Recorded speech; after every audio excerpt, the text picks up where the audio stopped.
AHN news خبر دنیا بھر سے۔ راہل گاندھی کا آئندہ ہفتے دورہ تلنگانہ کے امکان۔ تلنگانہ کانگریس کی جانب سے اسمبلی انتخابات کی پیش نظر انتخابی حکمت عملی کے خطوط دینے کے لیے کانگریس قائدین سرگرم عمل ہو چکے ہیں۔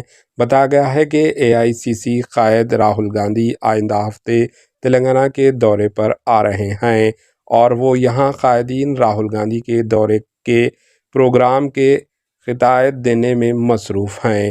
یہاں اس بات کا تذکرہ ضروری ہے کہ کانگریس پارٹی تلنگانہ میں کسی بھی حالت میں اقتدار حاصل کرنے کے لیے کوشاں ہے، کیونکہ کانگریس نے تلنگانہ دیا ہے اور وہ اس بار انتخابات میں کامیابی حاصل کرنے ایڑی چوٹی کا زور لگا رہی ہے۔ کچھ عرصے قبل شہر میں منعقدہ CWC اجلاس اور تکوگوڑا میں وجے بھیری جلسہ عام کی کامیابی اور سونیا گاندھی کی جانب سے 6 گارنٹی اسکیمات کے اعلانات کے بعد کانگریس کارکنوں میں زبردست جوش و خروش پایا جاتا ہے۔ اب جبکہ الیکشن کمیشن کی جانب سے ملک کی 5 ریاستوں بشمول تلنگانہ میں اسمبلی انتخابات کا شیڈول کسی بھی وقت جاری کیا جا سکتا ہے، تلنگانہ کانگریس کمیٹی پارٹی امیدواروں کے اعلان کے منتظر ہے۔ مرکزی الیکشن کمیٹی کی جانب سے کسی بھی وقت پارٹی امیدواروں کے ناموں کا اعلان متوقع ہے۔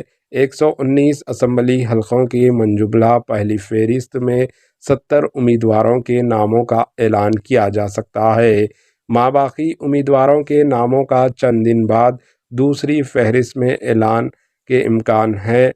ٹکٹ کے خواہشمند امیدوار بے چین ہیں کہ وہ نام کے اعلان کے ساتھ ہی متعلقہ حلقے میں انتخابی مہم شروع کریں گے۔ بعض متوقع امیدواروں نے تو باقاعدہ اپنے حلقوں میں انتخابی مہم شروع کر دی۔ Bureau report AHN news. AHN news کو لائک کریں، شیئر کریں اور سبسکرائب کرنا نہ بھولیں۔